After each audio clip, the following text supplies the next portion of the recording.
ఈ శిష్యుల సహవాస కూడికొచ్చిన మీ అందరికి నా శుభ వందనాలు తెలియజేస్తుంటున్నాను. అనేక దినాలుగా దేవుడు ఆత్మతో మనల్ని జతపరిచి ఇంతవరకు ప్రతిదినం కూడా ప్రార్థించుటకు ఒక అవకాశం ఇచ్చుట కొరకు ఇచ్చినందుకు దేవునికి స్తుతులు స్తోత్రాలు చెల్లించుకుంటున్నాం.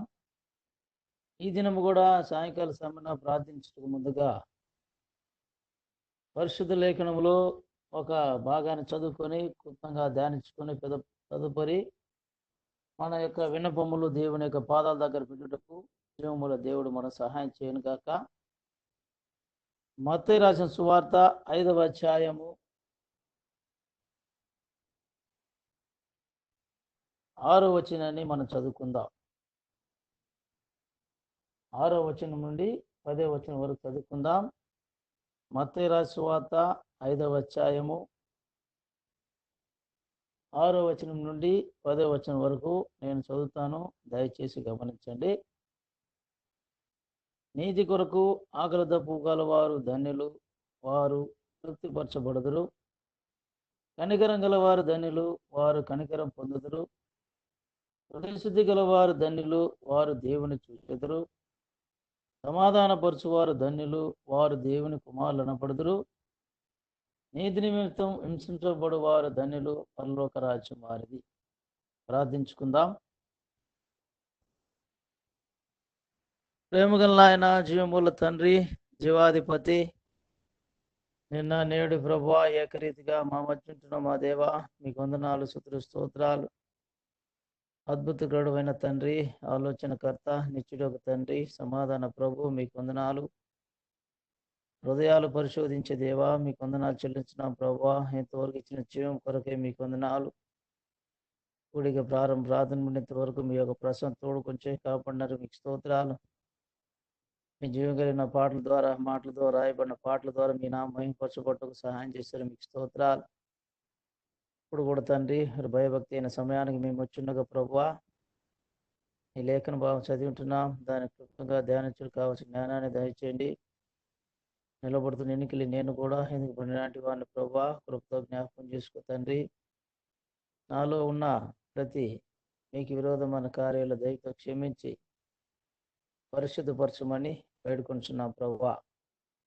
నాయన మీరే సహాయం చేసి నడిపించమని, నా ద్వారా నీ బిడ్డల యొక్క సమయం వ్యర్థం కాకుండా, నా జ్ఞానము నా మాటలు ఇక్కడ రాకుండా ప్రభువా, ఆత్మదేవుడు మీరే మాతో ఉండి మమ్మల్ని నడిపించమని మా ప్రభు మా రక్షకుడిని యేసుక్రీస్తు ఉన్నత నామమున స్తుతి స్తోత్రం చెల్లించుకుంటూ ప్రార్థన చేసి వేడుకుంటున్నాము తండ్రి, ఆమేన్. ప్రియమైన వాళ్ళరా, ఇప్పుడు చదివిన లేఖన భాగాన్ని క్లుప్తంగా మనం ధ్యానించుకుందాం. ఈరోజు ధ్యానాంశం నిమిత్తమై 5వ అధ్యాయము 6వ వచనాన్ని మరొకసారి చదువుకుందాం. నీతి కొరకు ఆకలి దప్పులు గలవారు ధన్యులు, వారు తృప్తిపరచబడుదురు. ఇక్కడ ఈ కార్యాలు మనం చూసినప్పుడు ప్రభువైన యేసుక్రీస్తు కొండ మీద చేసిన ప్రసంగం యొక్క పట్టిక మనం చూస్తుంటున్నాం. ఆయన దేవుని యొక్క వాక్యాన్ని చెప్పే ముందుగా అక్కడ కూడిన ప్రజల్లో కూడా అనేక మంది తృప్తి లేనట్టు కూడా దేవుడు గమనించి ఉంటున్నారు. ఎందుకంటే దేవుడి మాటలు స్పష్టంగా చెప్పబడుతున్నది. ధన్యత కలిగిన వారు ఎవరున్నప్పుడు దేవుని మాటల ప్రకారము ఆత్మ విషయమై దీనులైన వారు ధన్యులు అని అంటున్నారు. ఆత్మలో దీనత్వం కలిగి ఉండాలి, దాత్యం కలిగి ఉండాలి, నీతి కొరకు ఆకలి దప్పులు కలిగి ఉండాలి, నీతిని వెంటాడేవారుగా ఉండాలి, నీతి కొరకు ప్రయాసపడేవారుగా ఉండాలి, నీతిని అనుసరించే వారే ఉండాలి. ఆ విధంగా ఉన్నవారు తృప్తిపరచబడుదురు. నీతి కొరకు ఆకలి దప్పులు గలవారు ధన్యులు, వారు తృప్తిపరచబడుదురు. తృప్తి అన్నప్పుడు మనుషుడికి భూమి మీద జీవించినప్పుడు ఎంత సంపాదించినా తృప్తి ఉండదు. కానీ దేవుడు చెప్తున్న మాట తప్పక తృప్తిపరచబడుదురు. దానికి తృప్తిపరచబడాలంటే వారు ఎటువంటి ఆకలి దప్పులు కలిగి ఉండాలి. లోకానుసారమైన కార్యాలకు ఆకలి దప్పులు కలిగిన వారు తృప్తిపరచబడరు.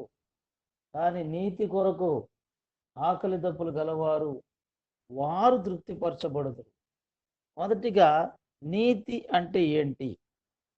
నీతి అనగా అన్ని సందర్భములలో దేవునితో సహవాసము చేయుట.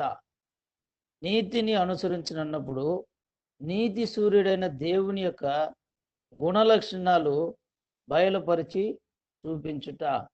ఎల్లప్పుడూ దేవునితో సహవాసం చేయుట, ఆయన ఆజ్ఞలకు లోబడి జీవించుట, ఆయన మాట ప్రకారము భూమి మీద జీవించుట. అది నీతికి సంబంధించిన కార్యముగా ఉంటున్నది.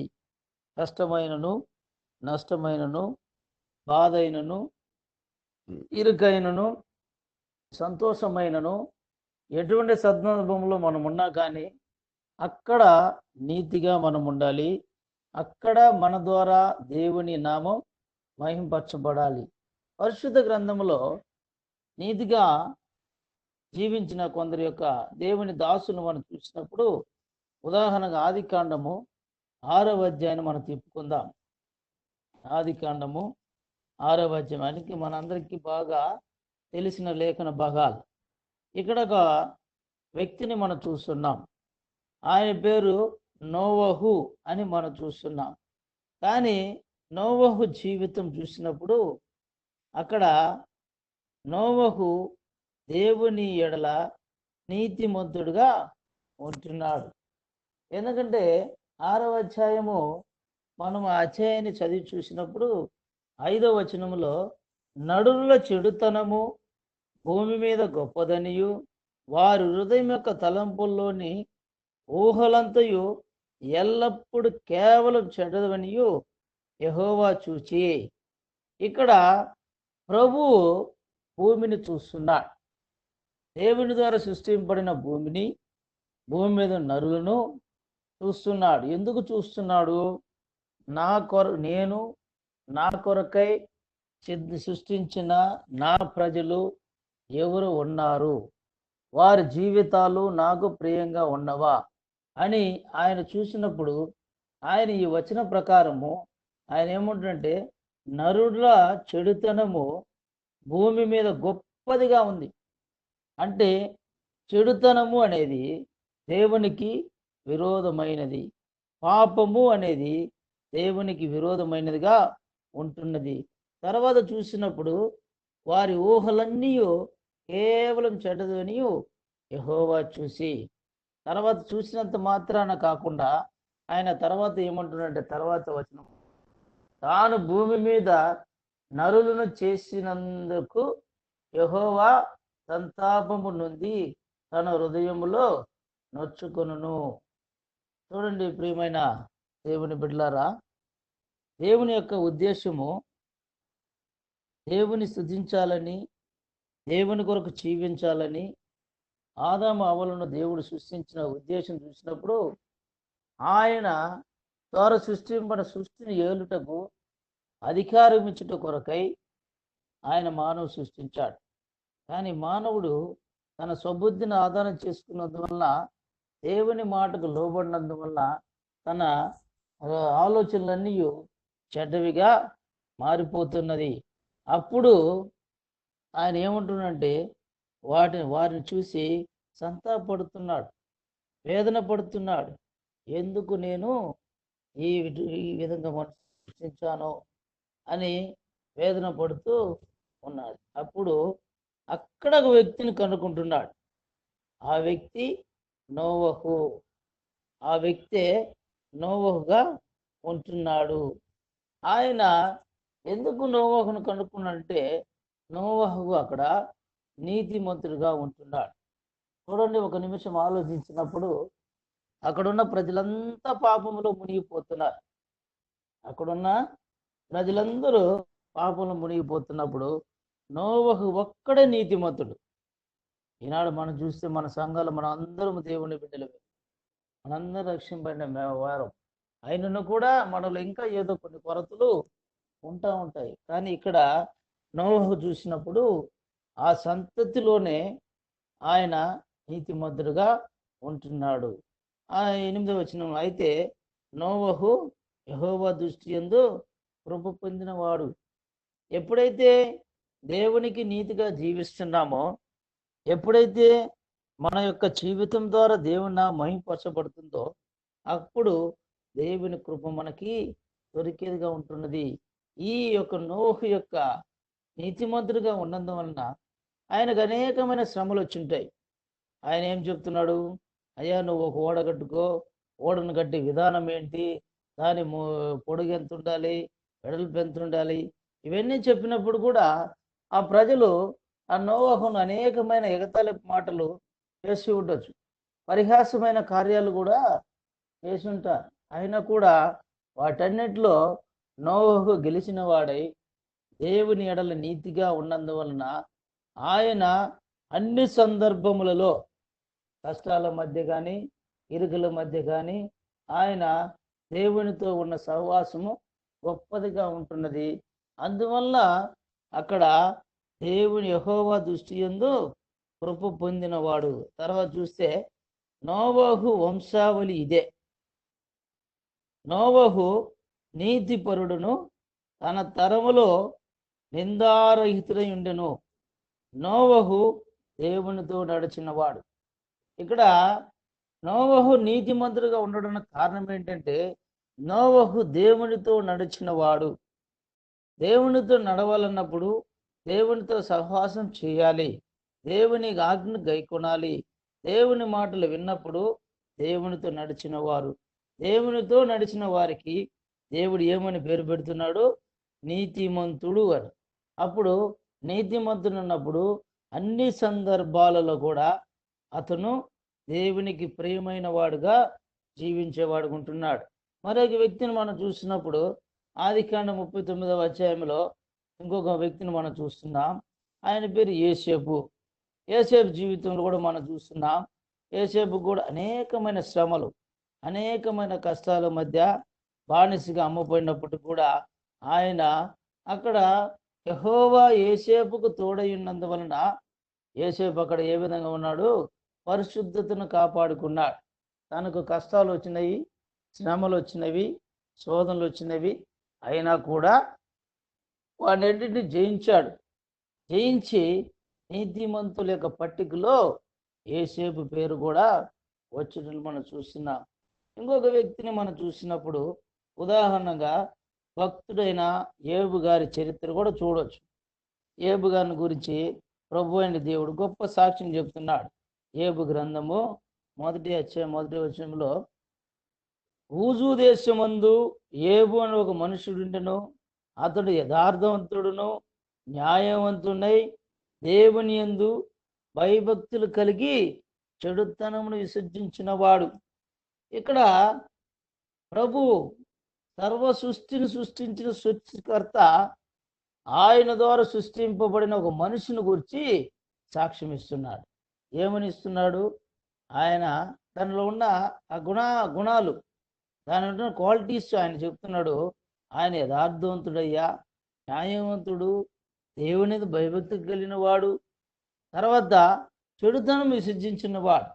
అప్పుడు ఈ యోబు గారి గురించి ఇంత సాక్ష్యం ఇచ్చినప్పటికీ కూడా ఆయన తన జీవితంలో అనేకమైన కష్టాలు వచ్చినాయి. మానసికంగా, శరీర ప్రకారంగా చూస్తే ఘోరమైన వ్యాధులు వచ్చినాయి. అయినా కూడా దేవునితో ఉన్న సహవాసము ఆయన కోల్పోలేదు.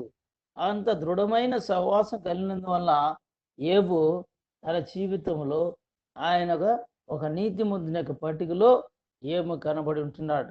కాబట్టి ప్రేమైన వాళ్ళరా, నీతి అనగా నీతిమంతులమని మనకు పేరు దేవుడు ఇచ్చుంటున్నాడు.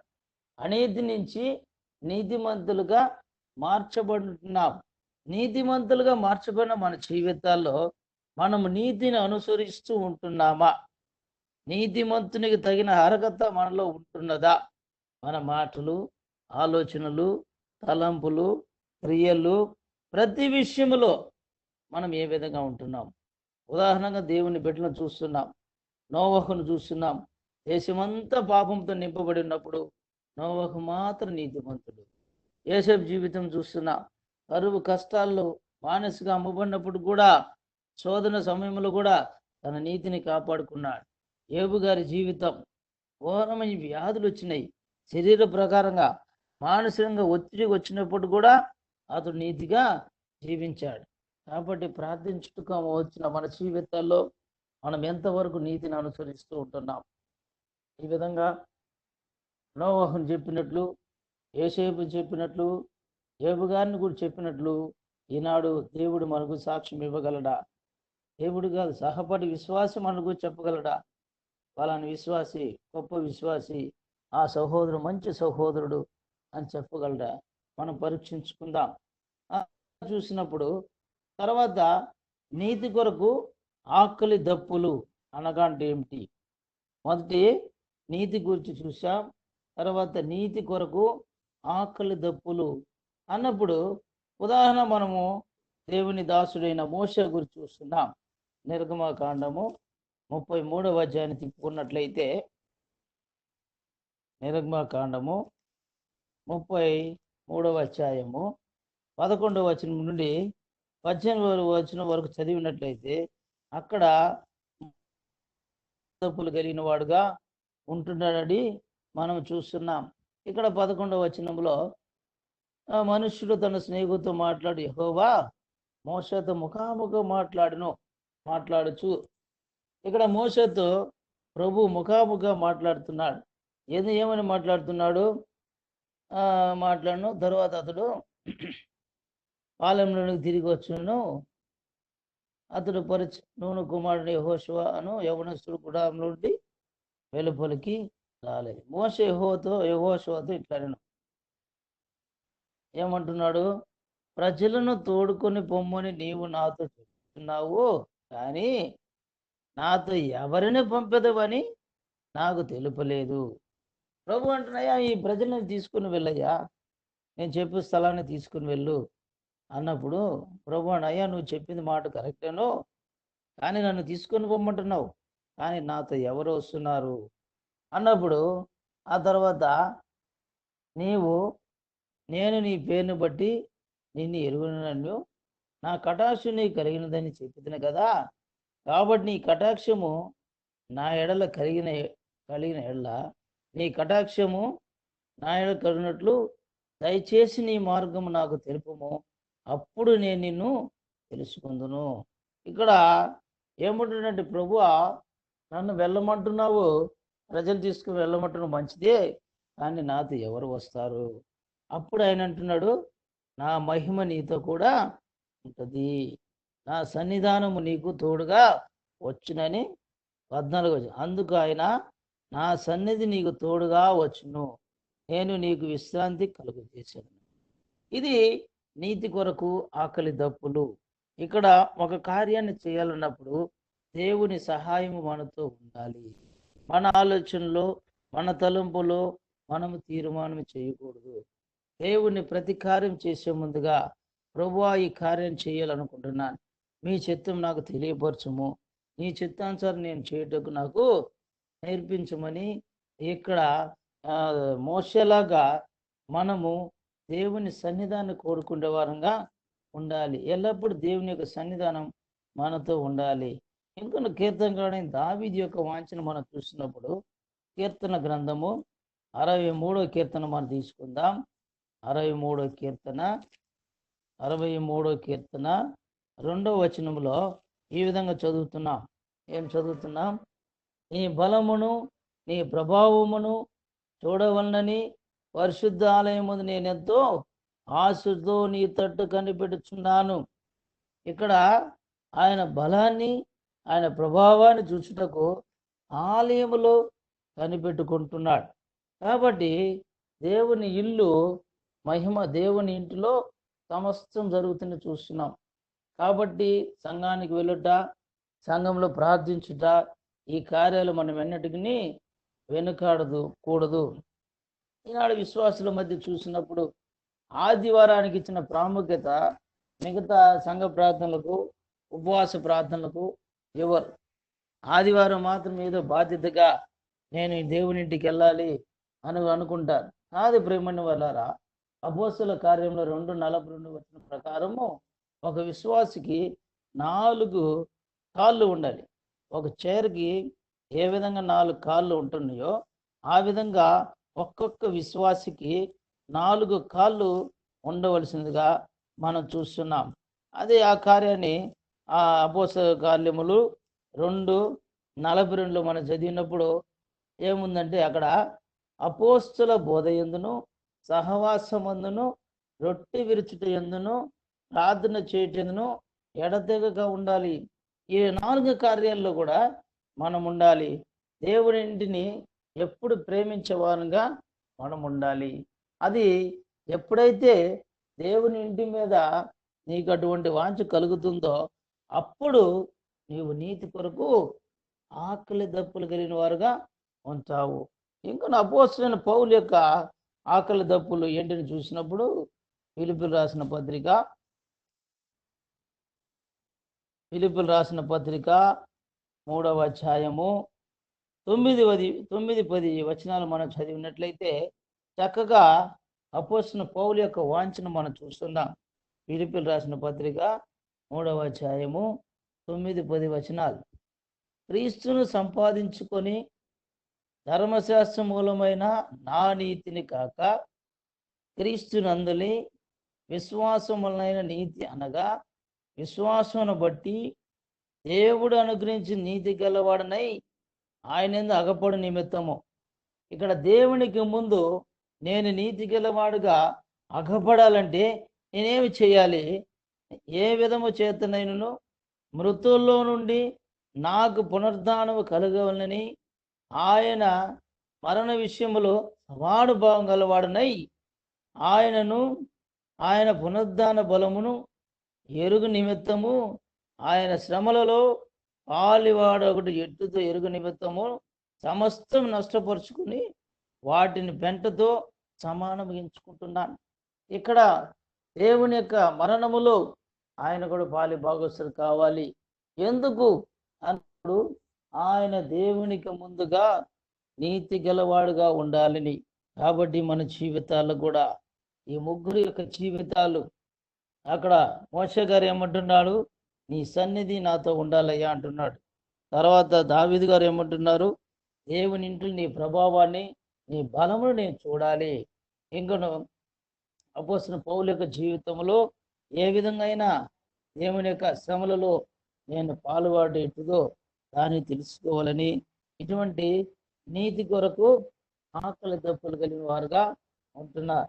కాబట్టి లేఖనానుసారంగా చూసినప్పుడు మొదటిగా నీతి అంటే ఏంటిని, నీతిలో ఉన్నవారు ఏ విధంగా ఉంటారో చూసాం. రెండవదిగా నీతి కొరకు ఆకలి దప్పులు గలవారు అనగా ఏంటని చూస్తాం. మూడవదిగా మనం చూసినప్పుడు ఇక్కడ పరిశుద్ధ గ్రంథములో నీతి న్యాయాలు విడిచిపెట్టిన వారిని చూస్తాం. పరిశుద్ధ యెషయా గ్రంథము 14వ అధ్యాయము, యెషయా 14:13-14లో ఒక కార్యం చదువుతున్నాం. యెషయా 14:13-14 నేను ఆకాశంలోకి పోయేదను దేవుని నక్షత్రం పైగా నా సింహాసనం వెచ్చింతును, ఉత్తర దిక్కునున్న సభాపర్వతం మీద కూర్చుందును, మేఘమండలం మీదకి ఎక్కుదును, మహోన్నతునితో నన్ను సమానంగా చేసుకుందునని నీవు మనస్సులో అనుకుంటువి కదా. ఇక్కడ ఏమంటుందంటే, ఇక్కడ ఒక దూత గురించి చూస్తున్నా. లూసిఫరు, దేవుని దూత, దేవునికి పరిచారం చేసే దూత తన దృష్టిలో ఏమనుకుంటుంది? గర్వం వచ్చేసింది. నీతి న్యాయమును వదిలిపెట్టింది. నీతి న్యాయం గల దేవుని ఎదుట ఉండటం అర్హత లేని వాడిగా మారిపోతూ తనలో తాను హెచ్చించుకుంటుంది. ఏమో నేను మేఘాల పైకి ఎక్కుతున్నానో, మహోన్నతికి నేను సమానముగా చేసుకుందని తన మనసులో అనుకున్నది. కాబట్టి ప్రేమైన వాళ్ళరా, ఇది మానవులైన మనకు కూడా ఈ కార్యాన్ని వర్తిస్తుంది. అనేక సార్లు మనం సేవకుల మీద, దేవుని బిడ్డల మీద కూడా అహంకారం నడుచుకునే కార్యాలు ఉంటున్నాయి.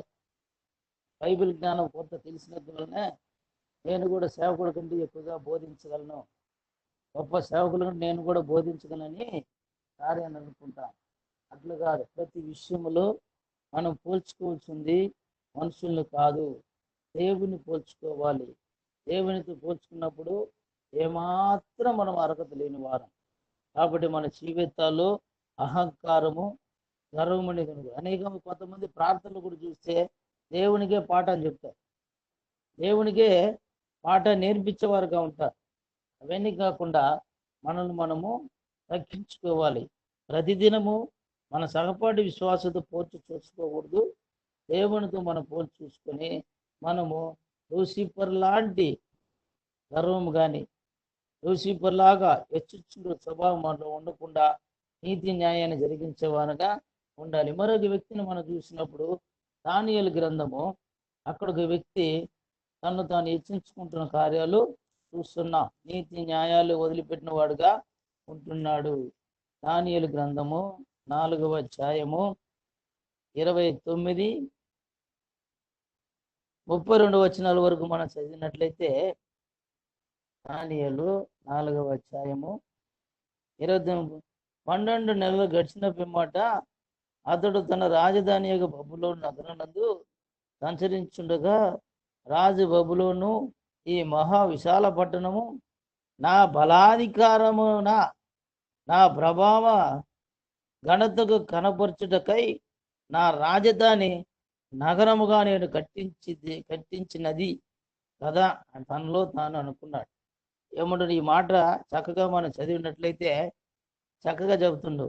రాజు బబులోను ఈ మహా విశాల పట్టణము నా బలాధికారమున, నా బలముతో, నా ప్రభావముతో కనపడి నా రాజధాని నగరముగా నేడు కట్టించింది కదా అని తనలో తాను అనుకో. రాజు నోట ఈ మాటను ఉండగా ఆకాశం నుండి ఒక శబ్దము వచ్చును. ఏదనగా, రాజుకు నెబుకద్నెజరు, ఇదే నీకు ప్రకటన, నీ రాజ్యం నీ యొద్ద నుండి తొలగిపోయెను.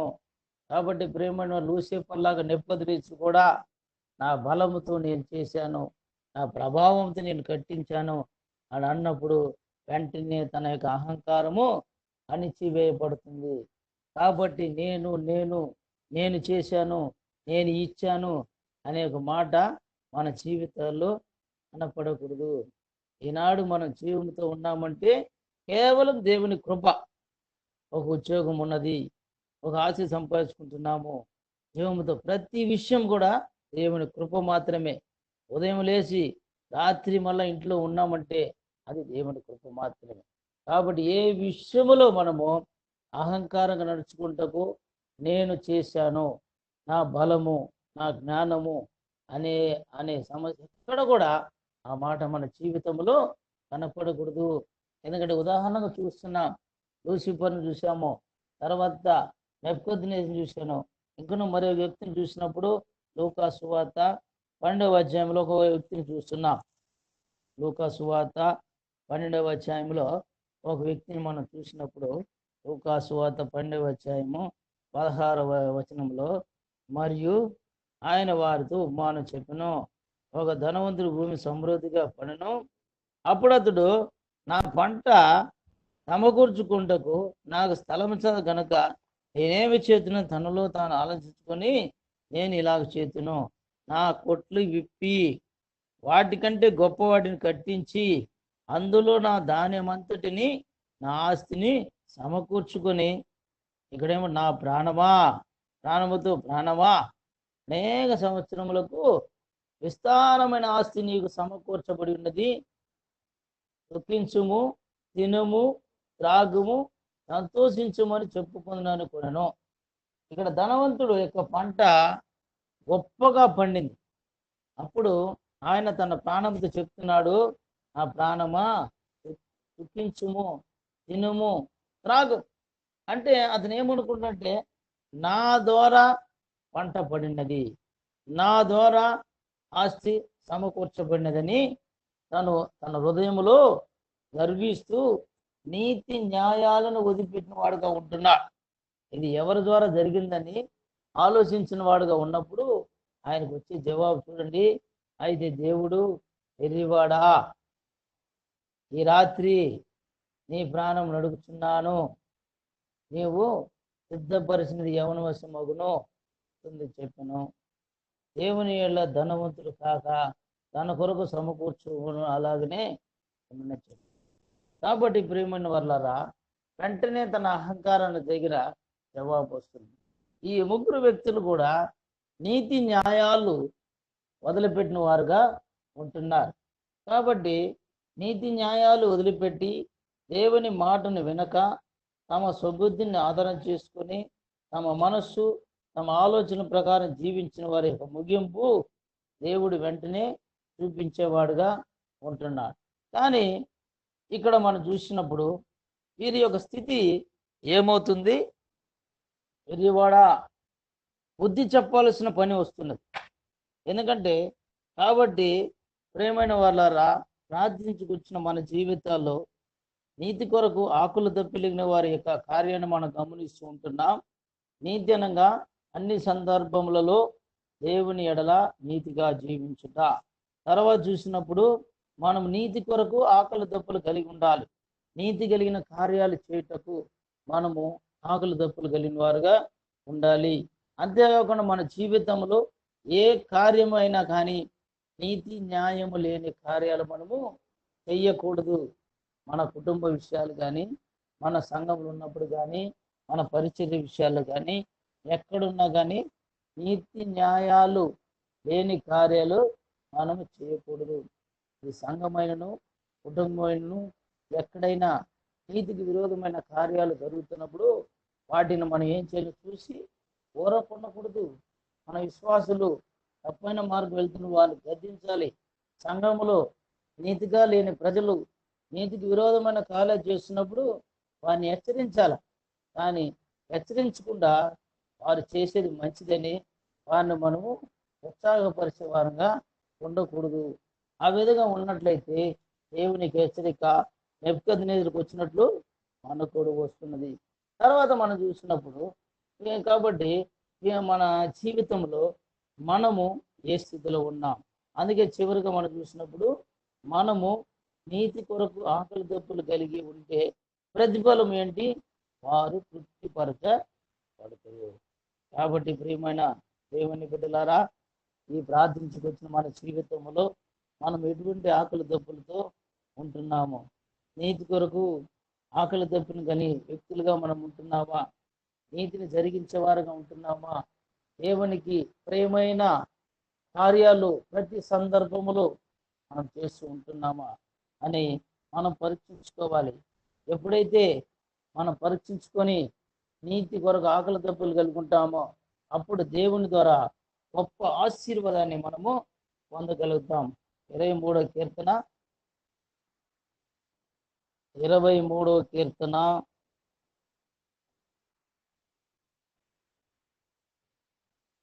5వ వచనములో, నా శత్రువుదట నీవు నాకు భోజనం సిద్ధపరచుదవు, నూనెతో నా తల అంటి ఉన్నావు, నా గిన్నె ఎండిపోరుచున్నది, నేను బ్రతుకు దినములన్నీ కృపాక్షేమములే నా వెంట వచ్చును, చిరకాలం నేను యెహోవా మందిరంలో నేను నివాసం చేసేదను. కాబట్టి ఎప్పుడైతే మనం నీతి కొరకు ఆకలి దప్పులు కలిగి ఉంటామో, నీతిని అనుసరిస్తూ ఉంటున్నామో, నీతి కొరకు ఆకలి దప్పులు తినేవారుగాను ఉంటామో, నీతి న్యాయములు నిత్యం జరిగించేవారుగా మనం ఉంటామో, అప్పుడు దేవుడు మన జీవితంలో గొప్ప ఆశీర్వాదాన్ని ఆయన ఇస్తాడు. ఏం ఆశీర్వాదం అది? మనకు ఆయన కాపరిగా ఉంటాడు. అంతేకాకుండా కృపాక్షేమములు మన వెంట వచ్చుటకు ఆయన చేస్తాడు. అది చిరకాలం యెహోవా మందిరంలో మనము ఉంటాము. కాబట్టి ఇటువంటి అనుభవం మనకి కావాలంటే ప్రార్థించుకొచ్చిన మన జీవితాల్లో మనం పరీక్షించుకోవాలి. మనం ఏ విధంగా జీవిస్తాం? ఇతరులకు నీతి గురించి ఎక్కువగా బోధిస్తాం, ఇతర పట్ల నీతి న్యాయాలు మనం చూడాలని ఎదురు చూస్తాం. కానీ మొదటిగా మనం చేస్తున్నాము. ఈ వాక్యం చదివే ముందుగా ఇది చెప్పుటకు నేను అర్హత లేని వాడిని అనుకున్నాను. వాస్తవంగా దేవుని మాటలు 2 అంచుల పదనగల రత్నం గడ్డి వాడిగలిగిన మాటలుగా ఉంటున్నాయి. చెప్పువలకి చెందుతున్నది నే వారికి. కాబట్టి ప్రియమైన దేవుని జనాంగమా, సాయంకాల సమయం ప్రార్థించకు వచ్చిన మన జీవితాలు మనం పరీక్షించుకోవాలి. నిజముగా మనం తృప్తిపరచబడుతున్నామా? నీతిలో తృప్తిపరచబడుతున్నామా? నీతిగా జీవిస్తున్నామా? నీతిని ప్రేమిస్తున్నామా? నీతి సూర్యుడైన దేవుడికి ముందు యేసేపులాగా, ఏబులాగా, నోవహులాగా మనం జీవిస్తుంటున్నామా? దేవుడు చెప్పినట్టు సాక్షిగా దేవుడు ఏబు గురించి సాక్షి చెప్తున్నాడు. ఈనాడు మనం చెప్పగలరా? మన సహపాఠి విశ్వాసం వల్ల చెప్పగలరా? పరీక్షించుకుందాం. సామెతలు 28:13 ప్రకారం పరీక్షించుకుందాం, ఒప్పుకుందాం, విడిచిపెడదాం. కనికరం పొందిన వారుగా దేవుని చూసి ప్రార్థించుటకు దేవుడు మనందరికీ సహాయం చేయను గాక. ఈ కొద్ది మాటలు దేవుడు దీవించును గాక. ఆమేన్.